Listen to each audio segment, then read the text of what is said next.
2023년 제19회 대한민국 청소년 박람회 함께 해주고 계신 분들, 그리고 온라인 생중계로 함께 해주고 계신 분들 반갑습니다. 저는 오늘 사회를 보게 된 이재준입니다. 인사드리겠습니다.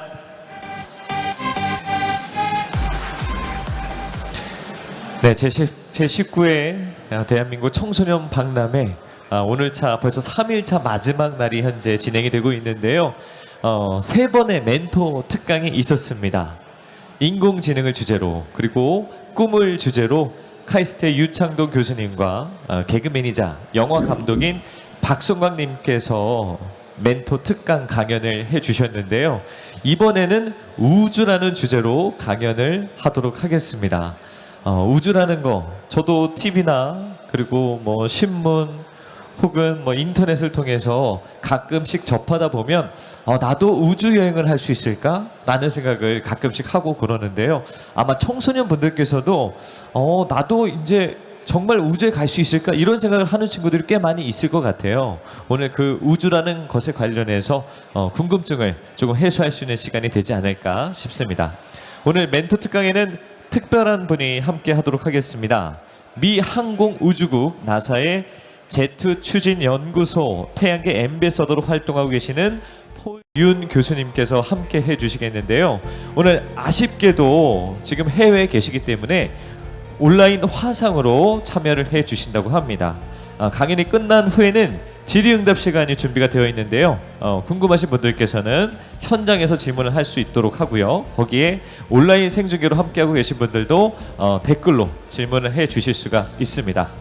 자, 그럼 이제 온라인 화상을 통해서 폴윤 교수님을 모시고 우주시대를 여행하는 청소년들을 위한 안내서라는 주제로 강연을 해주시도록 하겠습니다.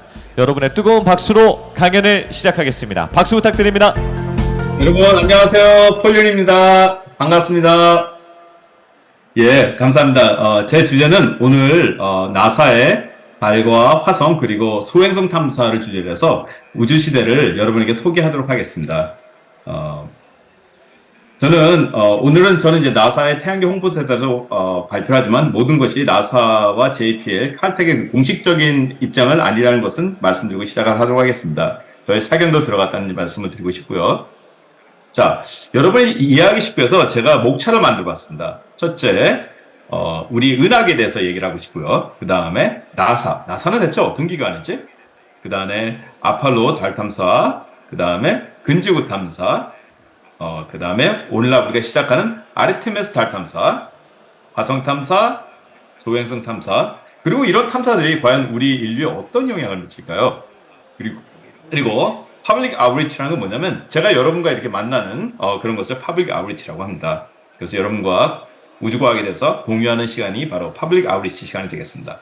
그리고 이것이 바로 내가 지금 여러분이 이제 10년, 20년, 30년에 40년에 살아갈 경제에 어떤 영향을 줄까? 그런 걸 한번 대짚어보는 시간이 됐으면 좋겠습니다. 첫 번째로 은하계. 자, 제가 이 사진을 보여드리는 거는 은하계는 여러분 우리 다 알고 있습니다. 수많은 별들이 있죠. 그중 우리에게 중요한 별은 바로 제가 빨간색으로 보인 바로 우리 태양이겠죠.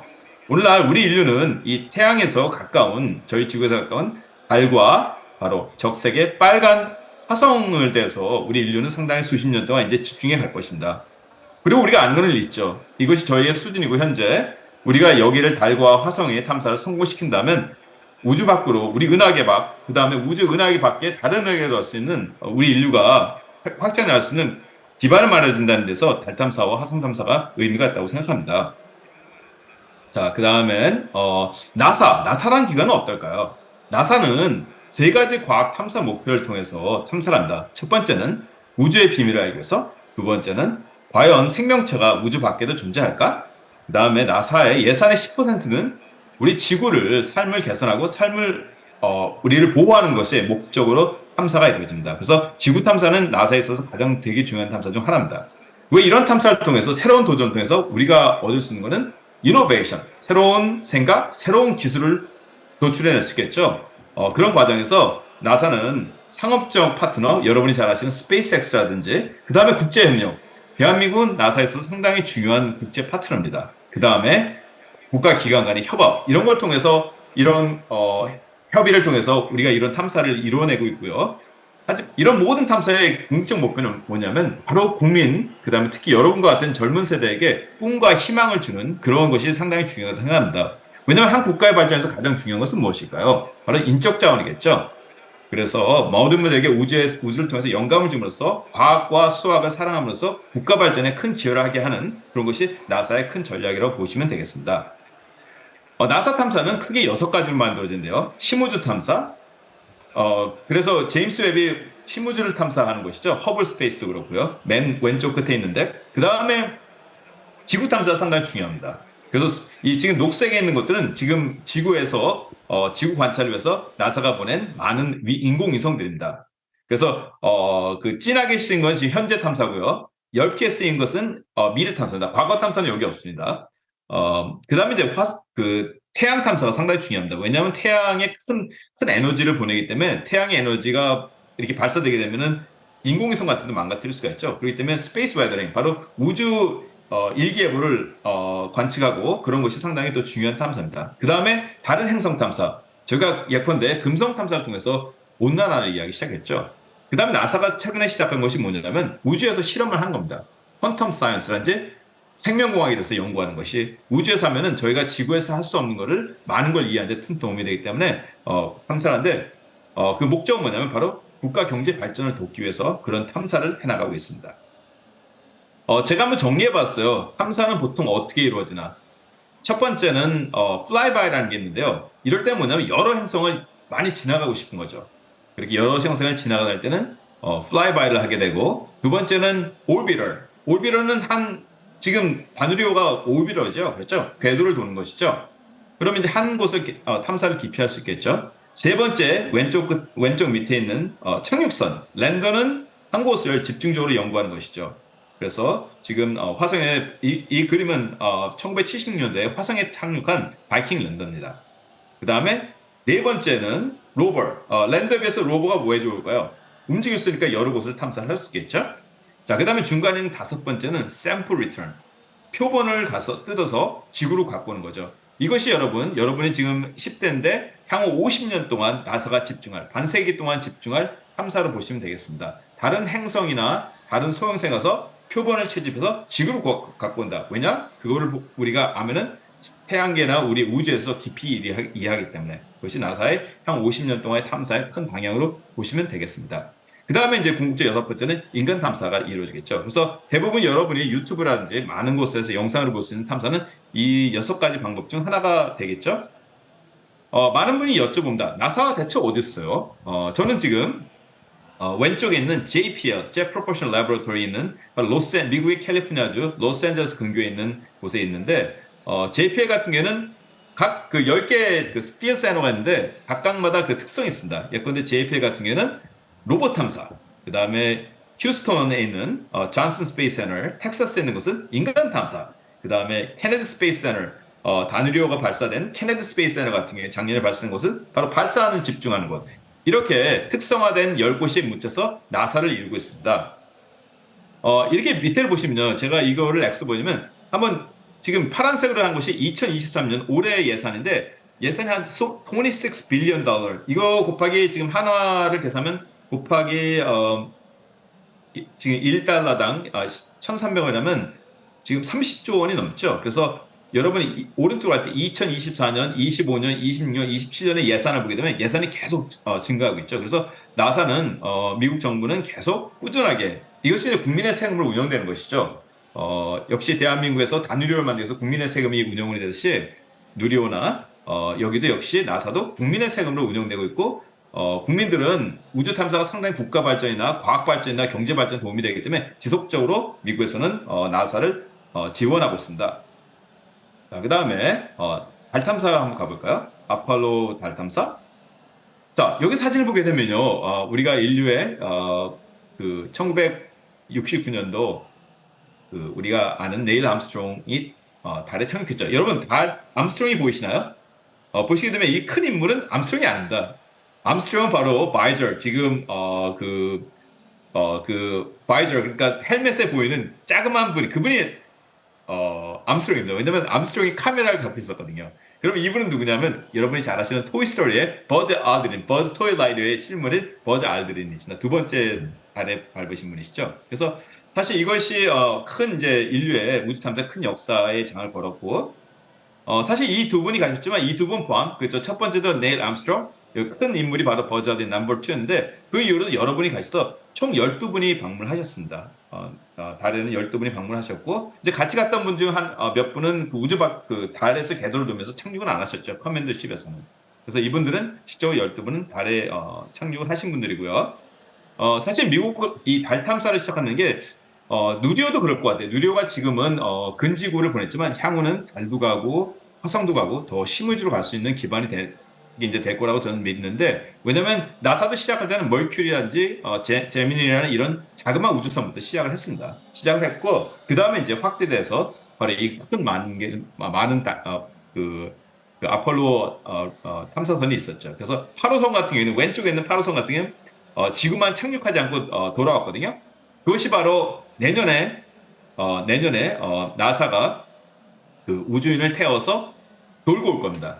그 다음에 이제 아폴로 11호가 첫 번째 착륙을 했죠. 그 이후로도 10, 12, 13, 14, 15, 16, 7까지 착륙을 시도했죠. 그 다음 착륙을 했고 13호는 망가졌는데 우주인을 살려서 데리고 왔죠. 그래서 아쉽게도 1972년도에 이 탐사가 끝나게 되는데 그 이유는 상당히 미국 정부가 돈을 많이 보냈습니다. 많이 썼고 그 당시 그 목적은 달에 간 목적은 바로 구소련에 대항해서 그 우주 탐사에서 더 우위적인 것을 증명하는 게 목적이기 때문에 명분이 없었기 때문에 지속 가능하기 힘들었던 것 같아요. 그래서 그 아폴로 탐사의 가장 큰 그 레슨은 뭐냐면은 우주 탐사가 가장 지속 가능하기 위해서는 어떤 국민들이 공감하는, 그 다음에 국민들에게 실질적으로 이득을 주는 과학이라든지 기술 발전이라든지 아니면 경제 활동에 도움이 되는 그런 명분이 있었을 때 우주 탐사는 지속 가능하다는 게 저희가 알 수 있는 교훈이라고 생각합니다. 이거는 18호예요. 아폴로 18호인데 이것도 달에 갈 계획을 했는데 미 정부가 이제 나사가 이거를 관두고 그 다음에 이 18호 같은 게 실물이거든요. 제가 박물관에서 찍은 건데 제 사진이고요. 구소련과 그 우주 협력의 시대로 갑니다. 그래서 구소련의 소유주라는 우주선과 그 이소연 우주인이 타고 왔던 거죠. 그 우주선 거기에 단련된 우주선과 이 아폴로 18호가 도킹을 함으로써 우주의 협력 시대를 열게 됩니다. 그래서 바로 그것이 바로 이제 나사 같은 경우에는 바로 두 번째 인간 탐사 프로그램인 스페이스 셔틀 프로그램을 시작하게 됩니다. 이 스페이스 셔틀 프로그램 같은 경우에는 올라갔다 다시 지구에서 다시 재착륙하는 시스템이었죠.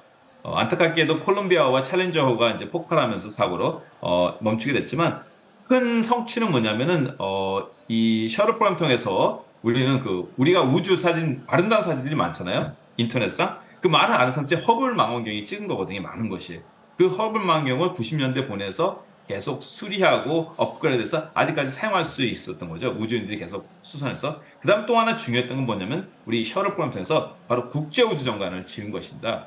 국제우주정거장은 크기가 축구장 많은데 여기서는 현재까지 250여 분이 다녀오셨고 그중 여러분이 잘 아시는 우주인 이소연 우주인도 여기 그중 한 분이시죠. 다녀오셨고 이곳에서 1998년부터 지어서 계속 이제 사람들이 있으면서 여기를 어떻게 보시면 되냐면 여러분 학교에 실험실 있죠? 과학 실험실. 과학 실험실을 보시면 되겠습니다. 그래서 3천여 개의 실험이 여태까지 이루어졌는데 바로 그것이 우리가 우주에 대해서 상당히 많이 알게 되는 계기가 됐고 그 다음에 우주 환경에서 인류에게 신체적으로 어떤 영향을 주는지 우리가 많이 알게 됐습니다.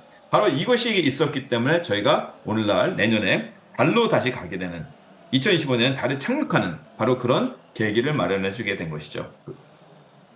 왜 어떤 실험이 있을까요? 많은 제약회사들이 우주에서 실험을 한답니다. 그 이유는 바로 중력입니다, 여러분. 사실 우리가 중력이기 때문에 땅에 붙어 다니는데 아주 미세한 것 같은 경우에는 오른쪽 같은 경우에 그 파란색 백그라운드에 있는 것은 지구에서 하면은 이렇게 크리스탈 구조가 잘 안 자라요, 중력 때문에. 근데 우주 밖에서는 중력이 약하니까 왼쪽에 큰 그 크리스탈 구조로 자라게 되는데 제약 같은 경우에는 사실 구조를 이해함으로써 약의 성분이 결정되는 거거든요. 그러니까 중력을 끄게 되면 이런 제약 성분을 이해할 수 있게 되는 거죠. 이런 크리스탈 구조를 많이 만들 수 있기 때문에. 그래서 제약 회사들이 암 치료 회사들이 우주 밖에서 그런 암 치료제를 만들기 위해서 다른 유용한 약을 만들기 위해서 열심히 연구를 하고 있답니다. 또한 이거는 파이버 합틱인데 여러분 우리가 4차 혁명을 얘기하고 있잖아요. 그러면 데이터를 많이 전송해야 되잖아요. 사실 지금 우리가 실리콘 베이스 케이블을 광 케이블을 만들고 있는데 그거보다 수십 배의 데이터를 전송할 수 있는 케이블이 있다면 얼마나 좋을까요? 바로 그것이 미래의 케이블인 지블란입니다. 근데 이 지블란은 6개의 그 요소로 만들어진데 가벼운 거는 중력에서 뛰겠죠. 무거운 건 가라앉는데. 바로 이거를 만약에 지구에서 만든다면 제가 밑에 on earth라고 썼는데 이렇게 잘 못 만들어지는 거예요. 중력 때문에. 근데 우주 밖에서는 중력을 끄게 되면 이 무겁고 가벼운 것이 잘 혼합되면서 훌륭한 그 전송할 수 있는 케이블이 만들 수 있는 거죠. 바로 이런 것이 제가 생각하는 4차 산업혁명을 반응하게 할 중요한 요소라고 생각합니다. 이런 것이 우주에서 공간에서 실험되고 있죠.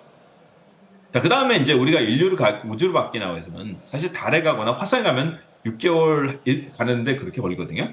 만약에 우리가 식량을 자급자족 할 수 없다면 우리가 화성을 가거나 달에 가는 게 상당히 힘들겠죠. 그런 걸 준비하기 위해서 우주 밖에서 식물을 키우고 있고 또한 중요한 것은 뭐냐면 나사가 그동안 식물을 우주 밖에서 이거 우주 정거장에서 재배하는 거거든요. 하면서 저희가 배운 건 뭐냐면 저희가 그동안 지구에서 식물에 잘 몰랐던 것도 식물의 근본적인 것도 더 이해했다는 데 상당히 중요합니다, 여러분. 아주 극한 환경에서 식물을 키우면서 식물에 대한 본질을 저희가 이해하는데 큰 기회를 줬다. 그러면서 상당히 그 우주에서의 식물을 키우는 실험이 큰 과학적 의미가 있다고 봅니다. 그 다음에 이제 뭘까지 하냐면요. 저희가 이제 달에 그 남극에 기지를 짓듯이 달에도 기지를 지을 거거든요. 아르헨티나 3사를 통해서. 그렇다면 시멘트의 성능이 어떻게 우주 환경에서는 작동하는지 그런 것도 알고 싶은 거예요. 그런 것도 이제 실험하고 있는 거죠. 그래서 많은 실험들이 우주 정거장에서 현재 이루어지고 있고요.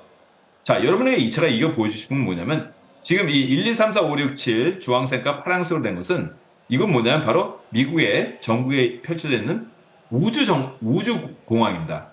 그러니까 항공공항이 아니라 우주공항. 바로 우주체가 발사되고 착륙하는 이런 공항입니다. 자, 이것이 왜 중요하냐면 우주 시대가 상당히 많이 저희에게 가까워졌다는 것을 얘기해주고 있는 거죠. 그래서 미국 같은 경우에는 이렇게 차곡차곡 준비하고 있고 대한민국 역시 잘 지금 준비해 나가고 있다고 저는 바라보고 있습니다. 아르테미스 달 탐사.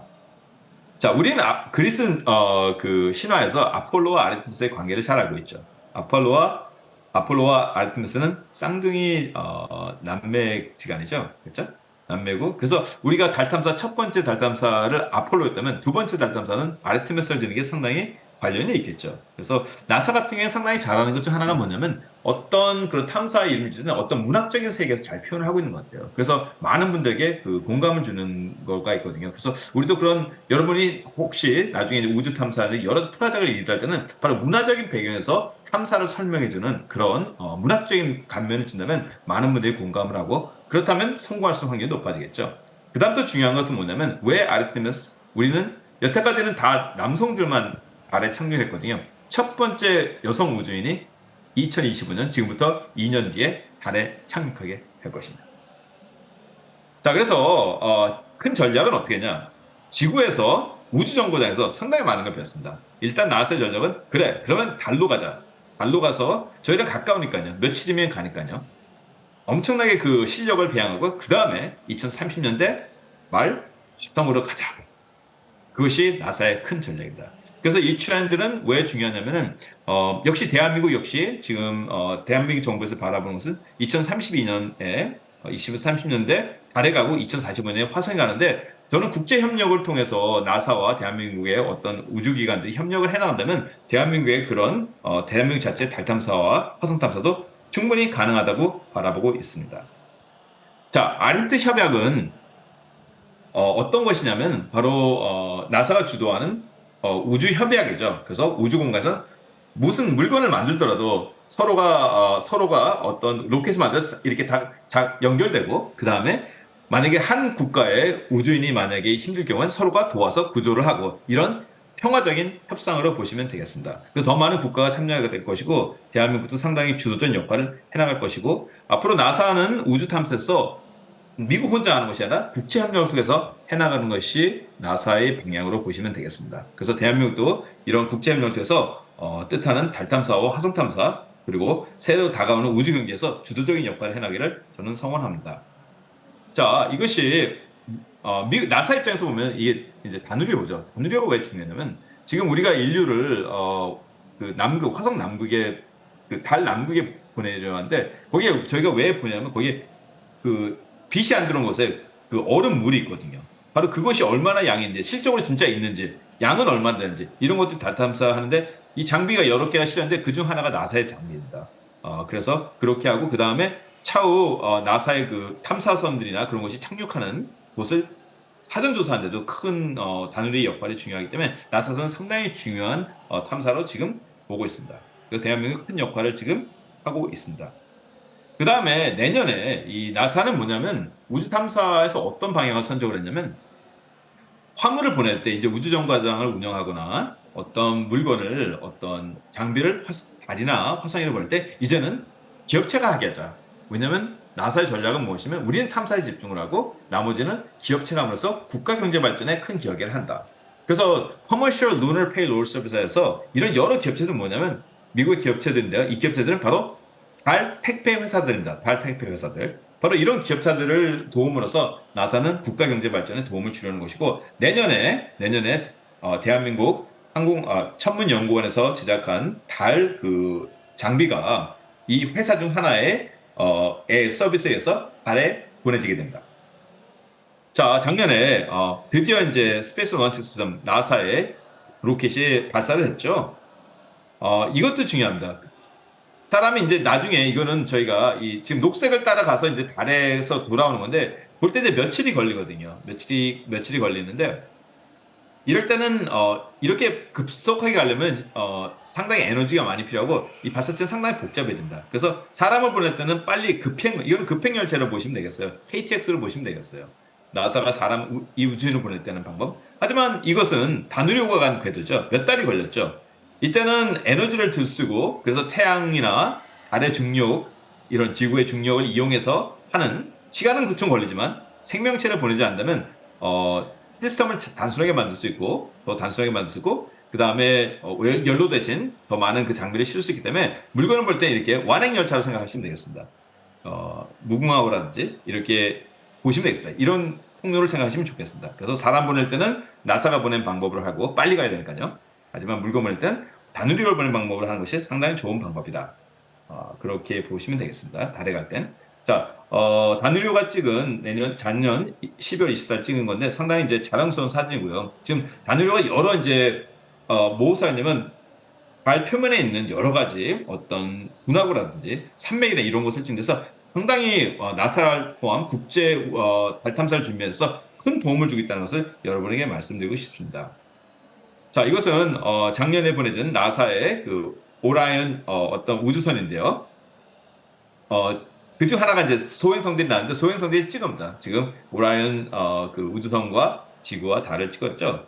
그리고 작년 11월 20일 여기서 이제 분출된 그 소행성 중 하나가 이렇게 찍은 거예요. 이거는 그린 게 아니라 진짜 사진입니다. 대단하죠. 자, 이것은 무엇이냐면 내년에는 작년 11월 20일은 여기에는 그 마네킹이 타고 있었어요. 사람은 안 태우고요. 하지만 내년에는 똑같이 이렇게 할 것입니다. 내년엔 여기에 우주인 4명이 타고 있을 것입니다. 그래서 이제 그것이 이제 12월에 다시 돌아왔거든요. 돌아올 때는 여기는 샌디에고라는 곳은 이제 태평양 바다인데 저희 집에서 한 150km 떨어진 곳에 착륙을 했습니다. 바닷가에. 자, 바로 그 우선에 내년에 올해 이제 선별된 우주인들이 있어요. 이분들이 내년에 우주선 타고 달을 착륙은 안 하지만 몇 바퀴 돌고 올 겁니다.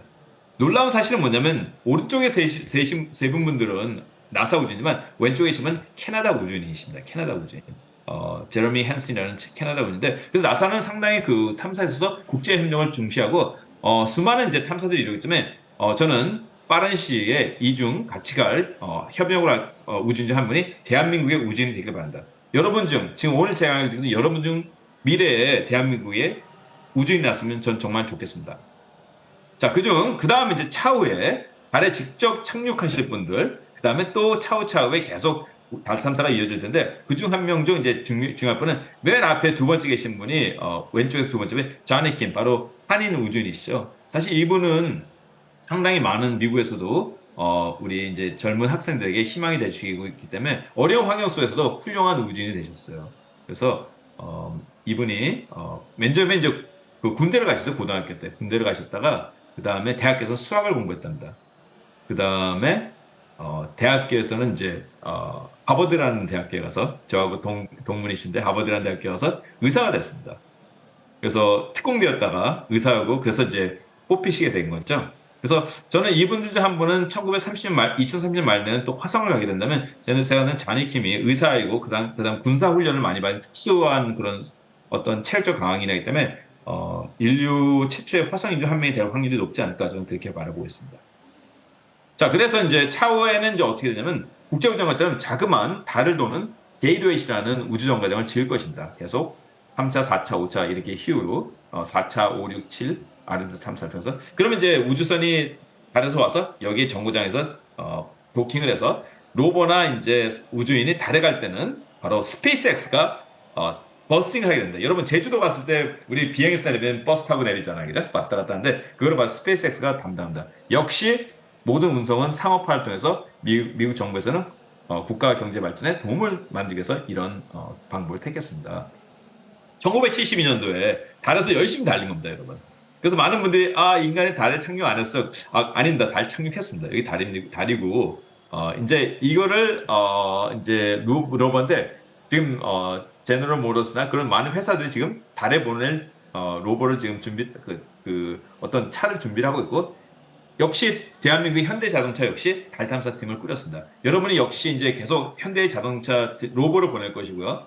현대에서도 여러분도 교육을 열심히 해서 현대의 그런 팀이라든지 아니면 한화의 이제 한화 에어로스페이스인지 여러 우주 기업체들이 많이 생길 겁니다. 그런데 여러분도 훌륭한 인류의 미래에 여는 그런 과학자, 엔지니어가 되시길 부탁드립니다. 자, 그래서 이제 가서 이제 탐사를 하기 자원 탐사도 하고 그 다음에 남극 기지처럼 영구히 저희가 인류가 머물 그런 기지를 달에 만들 것입니다. 이것은 2021년 지금 이 오른쪽에 계신 왼쪽은 저고요, 폴륜이고요. 그 다음에 오른쪽에 계신 마크 샤시근 분은 어떤 분이냐면 여태까지 그 달에 아까 만든 우주선이라든지 달 착륙 기지라든지 이런 걸 만드는데 총책임인지 아시었던 분이세요. 근데 이분과 하면서 제가 여쭤봤던 게 대한민국 기업체 참여에 대해서 어떻게 생각하시나요? 나사에서. 그러니까 상당히 긍정적으로 생각했습니다. 그래서 좀 적극적으로 해서 대한민국 많은 기업체들 그래서 이제 여러분들이 일하시다면 여러분이 바로 아르테미스 달 탐사에 주도적 역할을 해나시기를 부탁드립니다. 자, 지난달 윤석열 대통령과 해리스 이제 미국의 부통령이 바다드라는 이제 나사 기재 센터에서 만났는데 여기서 어떤 거냐면 앞으로 한국과 미국의 그런 우주 분야 협력이 상당히 중요하고 공감하고 협력을 많이 이어가자는 그런 말씀하셨습니다. 그래서 이런 노력들이 있을 때 대한민국의 달 탐사와 그다음에 화성 탐사, 그다음에 이런 우주 기반한 경제, 많은 직업들이 만들어질 거거든요. 그런 것이 이제 하고 지금 대한민국 정부에서는 2040년대 그러니까 여러분이 향후 20년대, 여러분이 30대나 40대 초보가 될 때는 대한민국 경제 한 10%가 우주에 관련된 것이 될 확률이 상당히 많습니다. 그것이 지금 대한민국 정부가 추진하고 있기 때문에 여러분 중 분명히 몇 분은 제가 생각에는 그 10%라면 어떻게 할까? 여러분 중 10분 중 한 분 정도는 우주에 관련된 일을 하시고 있다는 것을 저는 예측했습니다. 그래서 우주에 대해서 우리가 계속 관심을 갖는 것이 중요하다고 생각합니다. 자, 그다음에 화성 탐사. 화성 탐사는 얼마나 이루어졌을까요? 사실 화성 탐사 1960년대, 저는 1968년도에 태어났는데 제가 태어나기도 전에 화성 탐사를 역시 많이 이뤘어요. 왜? 바로 다른 구소련과 미국의 우주 강국이 어디가 더 잘하는가를 경쟁이 구도였다면 두 번째 바로 배틀그라운드는 화성이었습니다. 누가 먼저 화성에 보냈는가? 사실 적색 같은 경우에는 다 구소련이었습니다. 그 빨간색 X라는 건 다 실패했다는 거고 이 파란색은 대부분의 그 파란색은 나사입니다. 나사도 좀 실수한 경우가 있었지만 상당히 성공을 많이 이루었습니다. 나사가 실패했던 경우는 2002년 전에 1999년도에 두 번의 큰 실패였는데 그 당시 나사의 모토가 뭐냐면 더 빠르게 더 싸게. 근데 그러면서 실패를 했어요. 그래서 나사가 엄청난 게 많이 배웠고 그래서 왜 실패를 통해서 배우는 것이 상당히 중요한 것이 그 이후로 나사는 서두르지 않고 문제가 있으면 기다려주는. 그래서 요번에 누리호가 하루를 늦췄잖아요. 이런 것이 상당히 중요합니다. 우주 탐사에서는 빨리 되는 것이 중요한 것이라 문제를 완전히 보완하고 나가는 것이 얼마나 중요한 것인가. 그 이후로 2000년대 나사는 한 번도 실패를 안 했어요. 그래서 이런 것이 상당히 중요하다는 것을 알 수 있고 많은 탐사가 이루어지고 있다는 사실. 그래서 여기 2020년까지 나왔는데 2045년에는 대한민국의 탐사가 꼭 화성에 도착하기를 저는 바라봅니다. 자, 나사가 화성에 갈 때는 뭘 하게 되면 목적은 뭐냐면 화성에 만약 우주 밖에 생명체가 존재했을까? 화성은 바로 지구와 상당히 비슷한 환경에 있었답니다. 과거 수십억 년 전에. 그래서 생명의 흔적을 찾고 싶다면 우리는 어디 가야 될까? 저지대에 가야 되겠죠. 1970년대부터 다 도착한 로버들이거든요. 로버들인데 바로 파란색과 녹색, 이건 저희가 색을 입힌 건데, 나사를 색을 입힌 건데 바로 저지대입니다. 만약에 생명의 흔적이 있다면 바람과 어떤 비 흐름, 물의 흐름에 의해서 하류에 축적이 됐겠죠. 그래서 바로 대부분 탐사들이 하류에 갔다는 걸 볼 수 있고, 이게 마스 펄스면서 토니인데 저는 과학자로서 이 착륙 선정 과정에 참여를 했답니다. 오른쪽에 마스 토니 펄스면서 오버의 착륙지가 있죠. 자, 이 기계는 한 900km 넘는데 소형 자동차로 보시면 되겠어요. 그리고 이 꼬리 부분은 뭐냐면 너무 차가 커가지고요, 태양열로 움직이기가 힘들어요. 그래서 이거는 바로 핵 원료로 움직이고 있어요. 플루토늄 238. 그러니까 이것이 뭐냐면 여러분 겨울철에 핫패드 있잖아요. 핫패드, 그죠? 그러니까 화성은 너무 춥고 막 그러기 때문에 이 기계가 얼마 안 되거든요. 그러니까 서서히 핵 분열을 일으키면서 작동할 수 있는 에너지를 보호하기 위해서 그 핫패드와 같은 플루토늄 238에서 운영되고 있다고 생각하시면 되고, 많은 AI 기술이 지금 접목이 됐습니다. 그래서 여러분 보시면은 저도 과학자로서 저희가 이 착륙선자한테 5년 정도 보냈거든요. 그래서 저도 후보지 선택할 때 한 40여 개가 나왔는데 그중 하나인데 저도 여기다 한 표를 던졌어요. 한 표를 던졌고, 여러분 보시게 되면요, 여기 물이 흘러서 이 삼각지가 만들어진 게 보이시죠? 그 수십억 년 전 바로 호수의 밑바닥이었다는 거죠. 만약 우리가 생명의 흔적을 찾고 싶다면 어딜 가야 될까요? 바로 호수 밑바닥에 다 축적이 됐겠죠. 그래서 좋았고, 그 다음에 또 엔지니어링 측면에서 탄판하기 때문에 착륙하는데 상당히 안전되기 때문에 저희가 이런 곳을 선택을 했고, 여기서 지금 펄스미스 오버가 무엇을 할까요?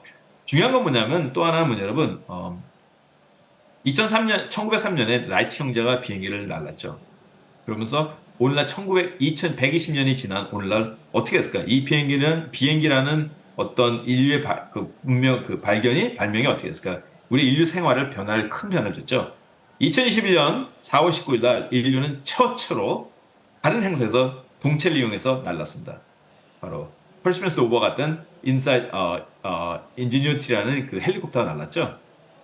자, 2021년 4월 20일 이 비행기가 날랐습니다. 왜 힘드냐면요, 화성은 대기가 1%뿐이 안 돼요. 우리가 공기를 밀어야 날아가는 거잖아요. 작용 반작용을 해서요, 그죠? 근데 1%안 되는 나는 거예요. 이 비행은 앞으로 인류가 다른 행성에서 탐사를 하는데 새로운 더 잘 탐사할 수 있는데 큰 도움을 줄 거라고 저는 예상하고 있습니다. 자, 그래서 여기가 아까 예일 분화구인데 여기서 뭐냐면 펄스미스 오버가 이번에 가서 이 표본을 걷어서 지구로 갖고 갑니다. 한 곳에 다 모아두는 거죠. 자, 모아둬서 저희가 뭐 하려면, 여기 보면 여러분 사진 찍어주시기 바랍니다. 이거 사진 찍어주시기 바라요. 여기가 Send Your Name to Mars 하면 저희가 7월 2026일 날 그거를 표본을 가지러 갈 거예요, 화성으로. 그때 여러분이 여기다 Send Your Name to Mars로 등록하시면 여러분의 이름이 화성에 보내시게 됩니다. 그래서 여러분 꼭 등록하셔서 이 승차권도 발행 받으시고요. 자, 그 다음에 이것도 사진을 하나 찍어주세요. Mars Photos. 이거는 하시면은 그 스마트폰으로 하시면은 여러분이 업로드 이미지 하시면 이 나사에 맞은 배경으로 여러분의 사진을 넣을 수 있습니다. 그래서 여러분 오늘 꼭 해보시기 바랍니다. 재밌어요. 그래서 이런 아름다운 우주 배경으로 해서 여러분 사진을 꼭 삽입시켜 보길 바랍니다. 자, 여러분 아시는 이 앤디 위어라는 분이 이제 그 마션의 그 작가이신데요. 이분과 제가 강의를 했었는데 과연 우리가 마션을 보면서 착륙지를 봤잖아요. 지금 저희가 고민하는 것이 뭐냐면 2015년부터 저희가 화성 착륙지를 선정을 지금 시도하고 있습니다. 지금 현재 40여 개의 착륙지가 후보지 나왔고, 그중 하나는 제가 제안한 예일 분화구라는 곳입니다. 그래서 이건 제가 왼쪽에 왜 여기를 가야 되는지, 가려면은 과학적 근거가 있는지, 인류가 머물기 위해서 필요한 자원이 있는지, 어떤 건축 재료가 있는지, 아니면 토양은 식물을 키울 수 있는지, 물이 있는지, 이런 것이 이제 관련 모든 게 만족되는 곳이 착륙지로 선정이 되겠죠. 그래서 지금 나사에서는 계속 이런 준비를 해가고 있고, 저 같은 경우에 이제 그 나사의 인공위성을 통해서 지금 화성에서 이제 도는 MR1 그 인공위성인데, 제 요청을 통해서 화성에서 찍은 사진을 저에게 보내준 겁니다. 이런 식으로 해서 지금 연구가 이루어지고 있고요. 자, 이제 일론 머스크 같은 경우 이제 화성에 100만 명을 이주해야 되는데, 이런 건 사실 이런 많은 선진적인 과학적인 것이 이루어져야 되면 가능하겠지만 사실 시간 문제라고 생각합니다. 인류는 궁극적으로 화성을 뛰어넘어서 우주를 계속 팽창해 나갈 것이라고 저는 바라보고 있습니다. 여기서 상당히 그 스페이스X의 일론 머스크가 이제 많이 기여를 하고 있죠. 근데 나사는 저희가 가장 큰 문제는 뭐냐면 화성을 가는데 가장 큰 문제가 뭐냐면 6개월 정도, 7개월 정도 걸리는데 방사능이 너무 심하거든요. 그러면 신체에 악영향이 되겠죠. 왜냐면은 그래서 나사가 뭘 시작했냐면 올해 초부터 그래? 그러면 빨리 갈 수 있는 가속력 갈 수 있는 방법을 하자. 그러면은 방사능에 덜 노출될 테니까. 그래서 핵 추진체를 지금 연구를 해나가고 있습니다. 화성에 빨리 가기 위해서. 소행성 같은 경우에는 상당히 두 가지가 있는데, 이거는 충돌하게 되면 저희가 위험하잖아요. 그죠? 하지만 많은 자원, 여러분, 이런 게, 여러분 학교 크기와 같은 돌덩어리가 금덩어리라고 생각해 보세요. 플루타늄 같은 아주 비싼 돌이라고 생각해 보세요. 이런 것들이 지구에 막 우주 밖에 떠나들고 있거든요. 그래서 그래서 그 광산업이 상당히 지금, 미래의 생존 능력으로 보고 있습니다. 사실 지구에도 자원이 많이 고갈되는데 우주 밖에 많이 널려 있거든요. 그래서 나사가 작년에 진짜 소행성을 충돌해가지고 궤도를 바꿔버렸어요. 그 다음에 일본의 작사는 일본이 상당히 우주 탐사 잘했습니다. 소행성 가서 일본이 그 자원을 취득해서 지구로 갖고 왔어요. 이런 능력이 지금 지구의 능력이 인류가 갖고 있고 나사 역시 에스트로이 본이라는 소행성에 가서 자원을 정말 찍은 거예요. 찍어서 지금 이렇게 취득해가지고 지구로 오고 있습니다. 그래서 인류가 소행성에서 자원을 취득할 수 있는 능력이 있다는 사실. 자, 그 다음에 자, 그러면 이 우주 탐사가 인류에 대체 무슨 영향이 있는 거야? 이분은 제가 제일 존경하는 분인데, 이분이 바로 나사가 외계 행성을 찾는데 큰 기여를 하는데 큰 도움을 주신 분이에요. 상당히 많이 안 된다고 했는데, 이분은 포기하지 않고 여러 번 거부를 당했지만 해서 드디어 나사가 케플러 미션을 통해서 우리 지구가 그렇게 특별하지 않다는 걸 알게 됐습니다. 우리 지구와 비슷한 행성들이 우주 밖에는 생명체가 존재할 수는, 그러니까 별에서 너무 멀면은 물이 얼잖아요. 근데 별에서 너무 가까우면 뜨거워서 다 증발하잖아요. 별의 온도가 다 다르니까 일정 거리 유지하면 표면에 물이 존재할 수 있겠죠. 그게 헬비룸을 조는데 그런 게 위치한 별들이 상당히 많아요. 지구 그 행성들이 결국은 저희 태양도 별이잖아요. 그래서 저희는 지구와 여러 가지 행성을 갖는데 평균적으로 여러분이 반짝반짝 작은 별 아름답게 빛나네 그 별들을 각 태양계로 보시면 되겠습니다. 나사 입장은 각 태양계로 보습니다. 평균 최소한 하나의 행성들을 갖고 있다고 저희는 바라보고 있습니다. 그래서 이거는 작년에 제임스 웹 망원경이 찍은 건데 이건 뭐냐면 소행성들 그 외계행성 하나에 물의 분포입니다. H2O가 물이잖아요. 표면에 물이 있는 곳이라는 게 무엇일까요? 대기권에 물이 있다는 건. 지구에는 물이 있는 곳에 항상 생명이 있죠. 자, 이런 것이 바로 우주에도 생명이 존재할 수 있는 가능성이 높다는 걸 시사하는 바겠죠. 그 다음 차세대는 뭘까요? 나사가 준비한 차세대는 바로 암흑 에너지와 68%는 암흑 에너지, 암흑 물질은 27%. 그 다음에 모든 우리가 관측 가능한 지구니 태양 이런 것이 한 5%를 질량을 차지한다고 보는데 나사의 전략은 뭐냐면 바로 이런 것을 진짠가를 탐사하는 것이 전체 나사입니다. 그 다음에 나사가 관심 있는 것이 외계 행성, 엑소플라넷. 그래서 저는 2019년 나사 과학자와 저희가 일반인들에게 어떻게 외계행성 찾는지 이걸 설명하는 것이고요. 파블릭 아웃리치. 제가 지금 오늘 강의하는 것도 여러분에게 파블릭 아웃리치인데 저는 미국에서 똑같이 여러분과 같은 세대에게 강의를 하고 있습니다. 여기는 오른편은 우주인들은 세 가지 역할을 했습니다. 나사의 우주인들은 첫 번째는 우주의 훈련을 받은 거죠. 훈련을 받고 두 번째는 우주 탐사하는 거죠. 세 번째 중요한 것은 바로 여러분의 미래 세대에 교육을 시키는 것이 저희는 가장 중요한 거라고 생각해서 미국에 있는 나사 엔지니어들은 우주인들은 상당히 강의를 많이 준비하고 있습니다. 자, 그래서 저는 이제 그 펄시멜 노버의 이름을 선정하는 심사위원으로 참여를 했고 여러분 2.3 빌리언 달러 하나로 하면 3조 원짜리 기계입니다. 이 기계의 이름을 누가 지었을까요? 중학교 1학년 학생 알렉스 마트라는 친구가 펄시멜에서 불굴의 의지라는 걸 지었습니다. 그래서 미국에서는 모든 탐사의 그 이름을 짓는 것은 바로 여러분 나이 때인 친구들이 이름을 짓는답니다. 그리고 아까 그 인류 최초로 만든 그 헬리콥터는 고등학교 2학년 누나인 베네사 루파니 누나가 지었답니다. 그래서 나사는 모든 탐사의 중요성은 바로 미래 세대가 교육과 흥미를 갖게 하는 것이 중요하다고 하면서 이런 활동을 해나가고 있습니다.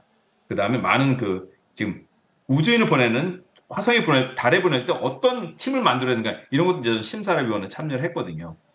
자, 그 다음에 이거는 작년에 제가 대한민국의 노원 과학관이라는 곳에 노원 천문 우주과학관이라는 곳에서 학생들과 찍은 것이고요. 그 다음에 이것은 미국의 이제 평택에 있는 여기는 지금 대한민국 공군 육군과 장교들이 있어요. 미국 우주군, 그 다음에 공군, 육군 이런 장교분들께 우주 탐사에서 강의를 했는데 상당히 많은 관심 갖고 있어서 군사 분야도 상당히 중요한 우주의 그런 응용 분야입니다. 그래서 앞으로도 그 대한민국 역시 군사 분야에서도 첩보라든지 그러면서 상당히 많이 우주가 중요할 것이라고 생각하고 있습니다. 그 다음에 이거는 저번 달에 여기 나사입니다. 나사에 저는 이제 뒷분에 있는 나사 엔지니어고 저와 같이 저희가 뭐냐면 일반인들에게 나사 로버가 어떻게 작동하지. 그러니까 지금 누워 계신 분들이 나사의 그 화성의 돌이에요. 근데 이것이 가면서 마사지 하는 것처럼 상당히 잘 움직여서 이렇게 나사 같은 경우에는 많은 이제 교육을 상당히 중요시합니다. 그래서 저희가 매년 오픈하우스를 하게 되는데 한 30분 안에 3만 명 이상의 그 표가 다 매진됐어요. 이만큼 미국에서는 상당히 많은 관심이 있기 때문에 이 젊은 세대들이 제일 중요하다고 생각합니다. 그래서 여러분이 오늘 이 강의도 여러분의 그런 차원에서 우리 여성 그 부에서 이렇게 준비해 주신 건 상당히 큰 의미가 있다고 바라보고 있습니다.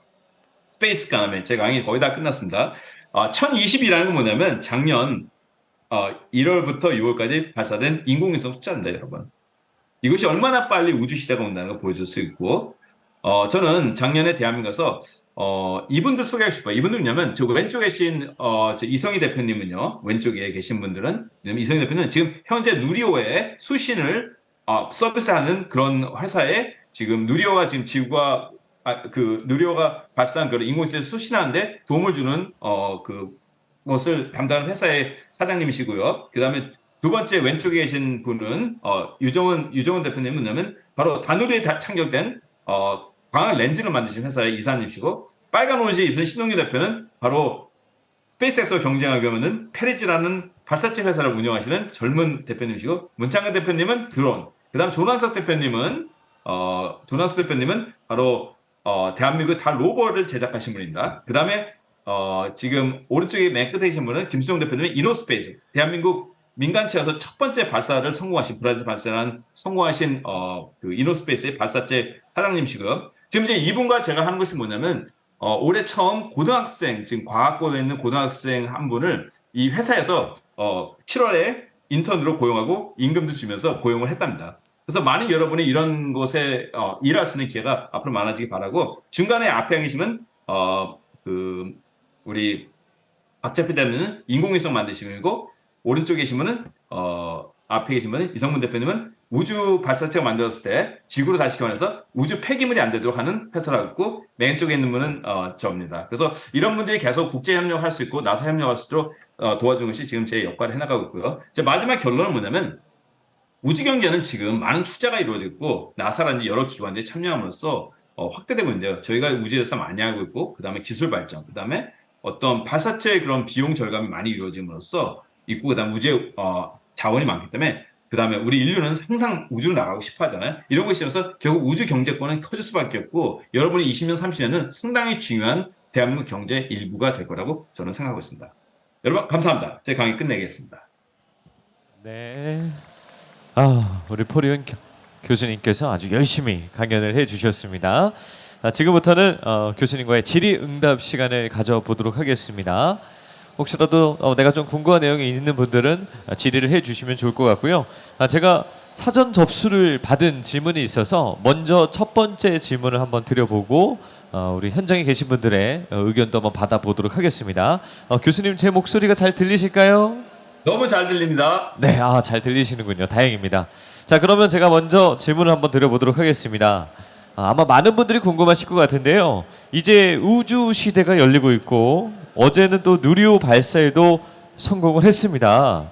저희 같은 일반인이 우주 여행을 갈 수 있는 시대가 올까요? 라고 저희들이 질문을 사전으로 한번 받았는데요. 이거에 대해서 답변을 좀 해주시면 좋을 것 같습니다. 저는 올 거라고 믿고 있습니다. 사실 제가 어린 나이 때, 여러분 나이 때 보면 대한민국에서 해외여행 가는 게 상당히 힘들었었습니다. 하지만 너무나 일반화됐죠, 요즘은.